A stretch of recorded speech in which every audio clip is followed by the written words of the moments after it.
નમસ્કાર, ફરી સ્વાગત છે સોમવારના સંવાદમાં। આજે ફરી એક વાર્તા સાંભળીએ।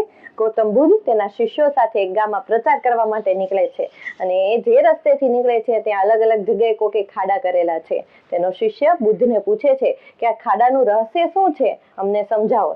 ત્યારે બુદ્ધ તેને સમજાવે છે, કોઈ વ્યક્તિ પાણીની શોધમાં નીકળ્યો હશે અને તેને આ ખાડા કરેલા છે। તે વ્યક્તિને પાણી ન મળતા તેને બીજી જગ્યાએ, ત્રીજી જગ્યાએ, અલગ અલગ જગ્યાએ ખાડા કરેલા છે। એટલે ગૌતમ બુદ્ધ તેને આગળ સમજાવે છે કે એ વ્યક્તિએ જો ધીરજ રાખીને કોઈ એક જ જગ્યાએ ખાડો ઊંડો કર્યો હોત તો ચોક્કસ તેને પાણી મળી જાત, પણ તેની ધીરજ ન રહેતા તે વ્યક્તિ અલગ અલગ જગ્યાએ ખાડો ખોદ્યો છે એટલે એને પાણી નથી મળ્યું। આ વાર્તા ઉપરથી શું બોધ લેવાનો છે મિત્રો?